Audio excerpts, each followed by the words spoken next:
Assalamualaikum warahmatullahi wabarakatuh.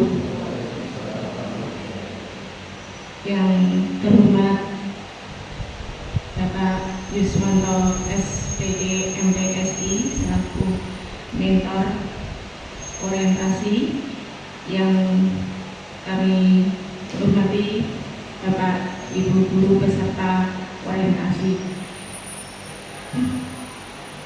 Pertama-tama marilah kita panjatkan puji syukur atas kehadirat Allah Subhanahu wa Ta'ala. Pada kesempatan siang hari ini diberikan kesehatan untuk mengikuti kegiatan seminar laporan orientasi.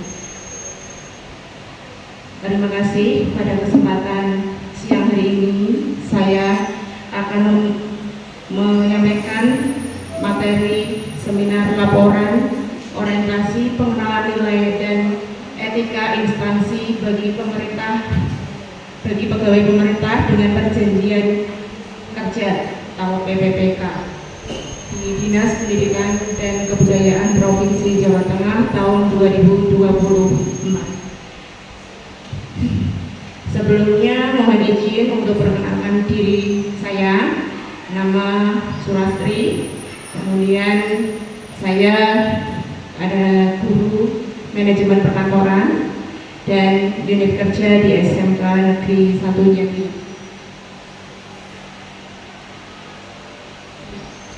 Yang pertama dulu untuk laporan, yaitu pertama ada latar belakang dari penyusunan laporan ini, yaitu dalam rangka meningkatkan kapasitas kemampuan P3K baru di lingkungan pemerintah Provinsi Jawa Tengah, khususnya di Dinas Pendidikan dan Kebudayaan Provinsi Jawa Tengah, maka diperlakukan mekanisme untuk melakukan pembinaan dan pembekalan melalui kegiatan orientasi pengenalan nilai dan etika instansi pemerintah bagi P3K Dinas Pendidikan dan Kebudayaan Provinsi Jawa Tengah.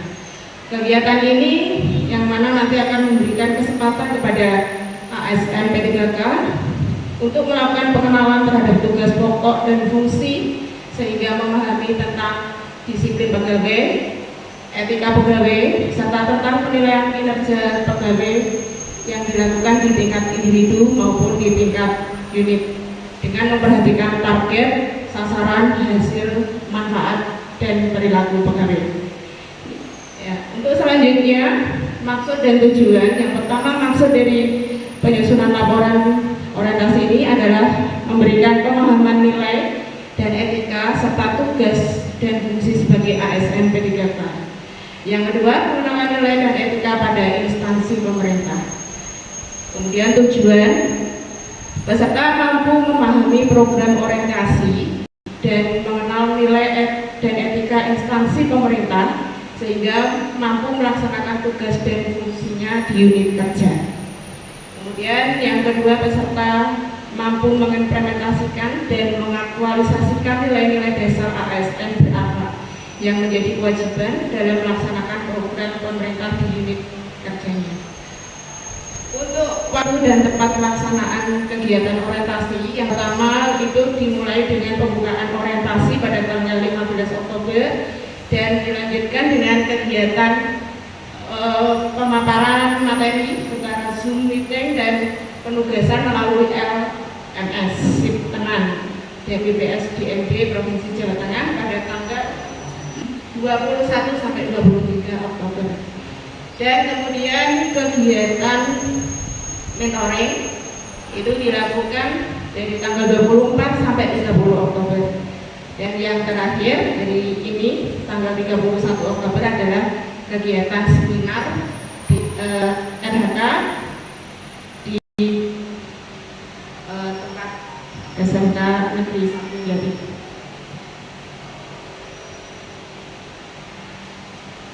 Ya, terus kemudian untuk visi dan misi pemerintah Provinsi Jawa Tengah. Visi yaitu Jawa Tengah sebagai penumpu pangan dan industri nasional yang maju, sejahtera, berbudaya, dan berkelanjutan. Kemudian misi pemerintah Provinsi Jawa Tengah yaitu ada transformasi sosial, transformasi ekonomi, transformasi tata kelola, keamanan daerah, tangguh, demokrasi, substansial, dan stabilitas ekonomi makro daerah, ketahanan sosial, budaya, dan ekologi. Terus selanjutnya pembangunan kewilayahan yang merata dan berkeadilan. Yang ketujuh, sarana prasarana berkualitas dan ramah lingkungan. Dan yang terakhir yaitu berkesinambungan pembangunan. Kemudian di sini masih ada manajemen kepegawaian dan penilaian kinerja P3K. Yang pertama, manajemen kepegawaian P3K itu sendiri diatur dalam PP nomor 49 tahun 2018 yang mana meliputi penetapan kebutuhan dan pengadaan pegawai P3K. Kemudian yang kedua, penilaian kinerja P3K. Penilaian dilakukan berdasarkan perjanjian dengan memperhatikan target capaian, hasil manfaat yang dicapai, dan perilaku P3K. Dan hasil penilaian ini nantinya dimanfaatkan untuk menjamin objektivitas perpanjangan perjanjian kerja, pemberian tunjangan, dan pengembangan kompetensi. Untuk hal selanjutnya yang mana tentang nilai dan etika dari satuan pendidikan di SMK Negeri 1 Jati. Yang pertama, visi dari SMK Negeri 1 Jati itu adalah unggul dalam prestasi, mandiri, budaya lingkungan, berakhlak mulia, dan dapat memenangkan persaingan di era global.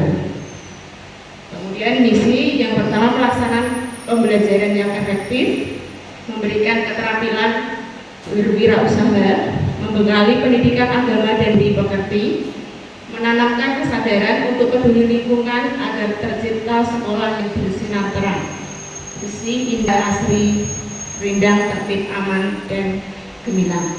Dan yang terakhir, memberikan penguasaan teknologi dan penguasaan penguatan bahasa Inggris. Ya.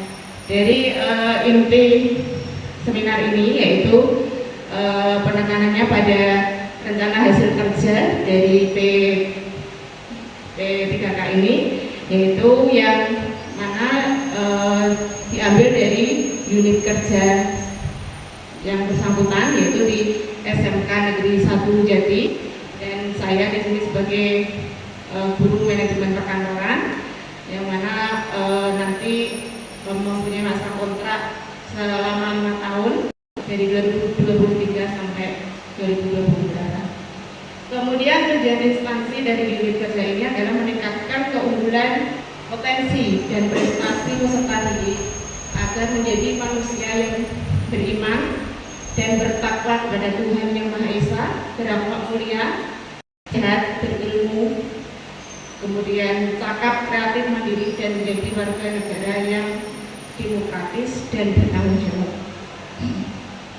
Kemudian langsung pada rencana hasil kerja atasan yang diintervensi, ya di sini saya mengambil dari SK saya ya satu, yaitu terlaksananya peningkatan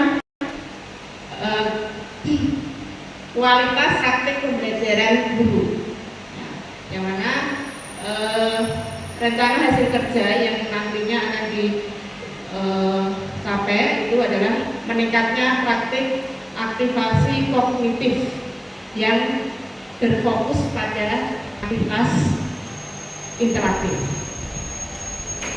Kemudian aspek yang dinilai di situ ada kualitas dari kuantitas dan waktu. Kemudian untuk indikator kinerja individu, kuantitas yaitu ditunjukkan dari dokumen program. Kemudian kualitas dari tingkat upaya pembelajaran yang memfasilitasi kolaborasi dan komunikasi ya, antara peserta didik untuk meningkatkan aktivitas pembelajaran. Kemudian waktu ini sesuai dengan pelaksanaan kegiatan, ya, targetnya selama 12 bulan. Kemudian untuk kegiatan dan tahapan Yang pertama, tahapan yang pertama itu menyusun program dan target capaian.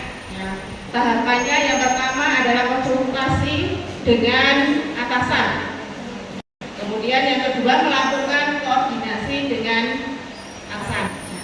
Kemudian diskusi dengan kepala sekolah untuk terkait dengan RHK, kemajuan RHK kemarin saya ambil, yaitu tentang aktivitas interaktif. Ya. Terus kemudian menyusun dokumen pembelajaran. Di sini saya mempersiapkan perangkat ajar yang mulai dari modul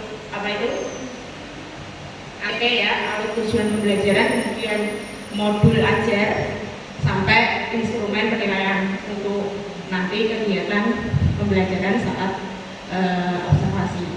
Ya, kemudian yang kedua kegiatan yang kedua dulu ya ini itu sosialisasi program kepada peserta didik